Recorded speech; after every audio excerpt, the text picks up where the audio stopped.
నమస్తే, welcome to J news. నేను మీ ఆదిత్య. ముందుగా bulletin headlines.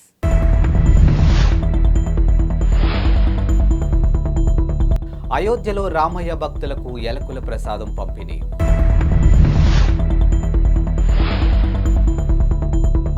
BJP Kisan Morcha ఇన్ఛార్జిగా బండి సంజయ్ నియామకం ఎన్నికల ముందు కీలక బాధ్యతలు.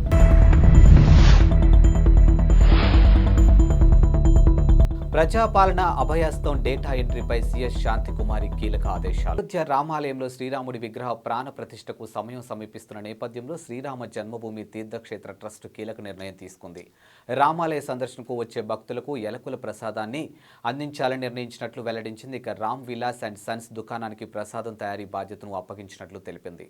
ప్రాణ ప్రతిష్ట జరగనున్న జనవరి 22వ తేదీలోపు 5 లక్షల ప్రసాదం ప్యాకెట్ను అందించేలా రామ్ విలాస్ అండ్ సన్స్ దుకాణదారులు పనులు మొదలుపెట్టారు. ఇక ఎలకుల ప్రసాదం విశిష్టతపై మాట్లాడుతూ ఉదర సంబంధిత సమస్యలు పరిష్కరిస్తుందని దుకాణ యజమాని బోల్ చంద్రగుప్తా చెప్పారు. ఇక సుదూర ప్రాంతాల నుంచి దీన్ని తమ వద్ద ప్రసాదంగా కొనుగోలు చేస్తారని తెలిపారు. కాగా పంచదార, ఎలకులతో తయారు చేసినటువంటి ఇలాచీ దాసు ఇప్పటికే దేశంలో కొన్ని ఆలయాల్లో భక్తులకు అందిస్తున్న విషయం తెలిసిందే. లోక్సభ ఎన్నికలు 2024 సమీపిస్తుండటంతో బీజేపీ సంస్థాగత విభాగాలను పునర్వ్యవస్థీకరించింది. ఇక బుధవారం కీలక విభాగాలకు కొత్త ఇన్ఛార్జీలు నియమించింది. పార్టీ సీనియర్లు బండి సంజయ్ కుమార్, సునీల్ బన్సాల్ సహా పలువురికి కీలక బాధ్యతలు అప్పగించింది. ఇక యువ మోర్చా ఇన్ఛార్జిగా సునీల్ బన్సాల్, కిసాన్ మోర్చా ఇన్ఛార్జిగా బండి సంజయ్ కుమార్ను పార్టీ అధిష్టానం నియమించింది.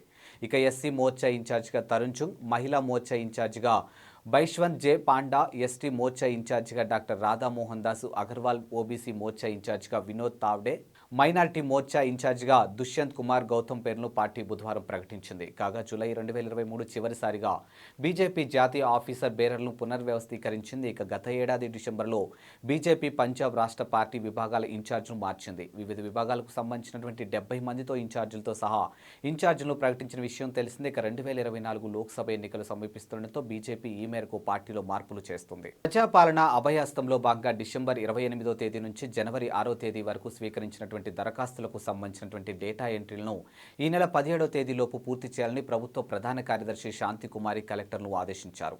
ప్రజాపాలన నిర్వహణ డేటా ఎంట్రీపై కలెక్టర్లతో బుధవారం టెలికాన్ఫరెన్స్ నిర్వహించారు. ఈ సందర్భంగా ఆమె మాట్లాడుతూ రాష్ట్రంలోని ప్రతి గ్రామ పంచాయతీ, మున్సిపల్ వార్డులో నిర్వహిస్తున్నటువంటి గ్రామ లేదా వార్డు సభలు ఇబ్బందులు లేకుండా నిర్వహించడంపై కలెక్టర్ను అభినందించారు. 6వ తేదీన ప్రజాపాలన ముగిసిన వెంటనే అందినటువంటి దరఖాస్తుల డేటా ఎంట్రీ ప్రక్రియను మండల కేంద్రాల్లో చేపట్టాలని సూచించారు. వీటికి సంబంధించి పూర్తి విచారణ చేయాలని ఆదేశించారు. ఇక మండల రెవెన్యూ అధికారులు, మండల డెవలప్మెంట్ అధికారులు ప్రత్యక్ష పర్యవేక్షణలో డేటా ఎంట్రీ చేపట్టాలని సూచించారు. ఇక ప్రజాపాలన కార్యక్రమం సూపర్వైజరీ అధికారిగా ఉన్నటువంటి జిల్లా స్థాయి అధికారి పర్యవేక్షించాలని అన్నారు. ఇక డేటా ఎంట్రీ కోసం 4-5 తేదీల్లో శిక్షణ ఉంటుందని అన్నారు. ఇక 6వ తేదీ నుంచి 17వ తేదీ వరకు అభయహస్త దరఖాస్తులు డేటా ఎంట్రీ పూర్తి చేయాలని అన్నారు. డేటా ఎంట్రీ సందర్భంగా వివరాలు నమోదుతో ఆధార్ నెంబర్, తెల్ల రేషన్ కార్డులు ప్రామాణికంగా తీసుకోవాలని అన్నారు. ఇక డీటీపీ ఆపరేటర్ల సేవలను వినియోగించుకోవాలని, అవసరమైతే ప్రైవేటు ఆపరేటర్లు నియమించుకోవాలని అన్నారు. తన కుమారుడు రాజారెడ్డి వివాహానికి సీఎం జగన్ను వైఎస్ఆర్టీపీ అధ్యక్షురాలు షర్మిల ఆహ్వానించారు. ఇక భర్త అనిల్, కుమారుడు రాజారెడ్డి ఇతర కుటుంబ సభ్యులతో కలిసి షర్మిల కడప నుంచి ప్రత్యేక విమానంలో గన్నవరం చేరుకున్నారు. అక్కడి నుంచి తాడేపల్లిలోని తన సోదరుడు సీఎం జగన్ నివాసానికి వెళ్లి వివాహ ఆహ్వాన పత్రికను అందించారు. కాగా వైఎస్ షర్మిలతో పాటు మంగళగిరి ఎమ్మెల్యే ఆళ్ల రామకృష్ణారెడ్డి కూడా వెళ్లారు. అయితే షర్మిల కాన్వాయ్ వెళ్లిన కాసేపటికి ఆయన క్యాంప్ ఆఫీస్కు రావడంతో పోలీసులు ఆయన్ను సీఎం నివాసం వైపు వెళ్లకుండా ఆపేశారు. కాసేపటికి ఆదేశాలు రావడంతో సీఎం నివాసంలోకి పంపించారు. ఇక గన్నవరం నుంచి వస్తుండగా ట్రాఫిక్ తన వాహనం చిక్కుకుపోవడంతో షర్మిల వెంట రాలేకపోయానని ఆయన చెప్పారు. ప్రజాపాలన అభయహస్తం కింద జీహెచ్ఎంసీ పరిధిలో ఉన్నటువంటి 10 లక్షల దరఖాస్తులు స్వీకరించినట్లు హైదరాబాద్ జిల్లా ఇన్ఛార్జ్ మంత్రి పొన్నం ప్రభాకర్ తెలిపారు.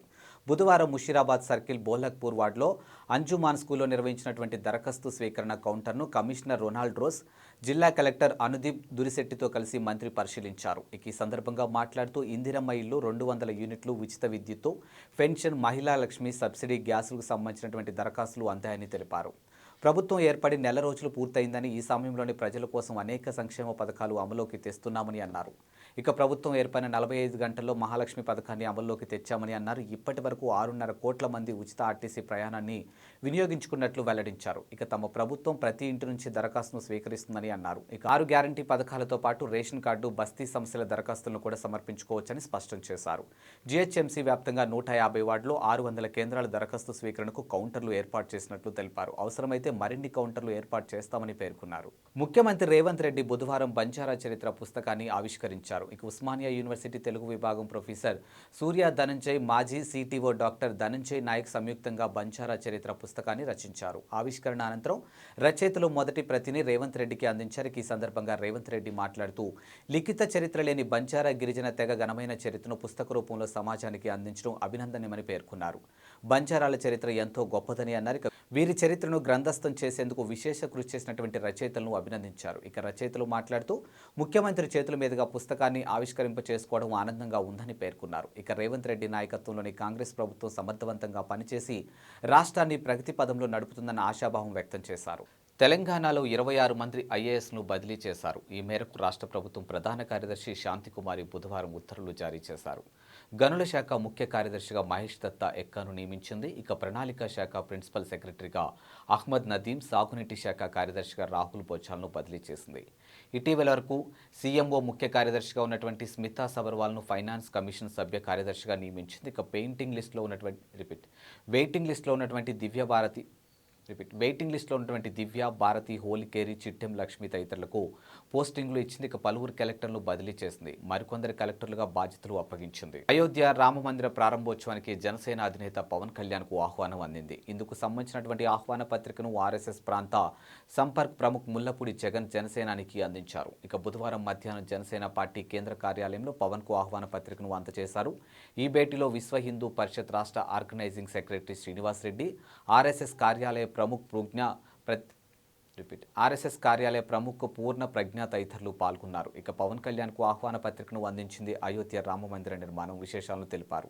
ఇదిలా ఉండగా అయోధ్య రామమందిర నిర్మాణం ప్రారంభించగానే పవన్ కళ్యాణ్ 30 లక్షల విరాళం ప్రకటించారు. ఈ మొత్తాన్ని శ్రీరామ జన్మభూమి ట్రస్ట్కు అందించారు. అధునాతన సాంకేతికతను ఉపయోగించే అమర్ రాజా వంటి కంపెనీలకు ప్రోత్సాహం ఉంటుందని తెలంగాణ ముఖ్యమంత్రి రేవంత్ రెడ్డి హామీ ఇచ్చారు.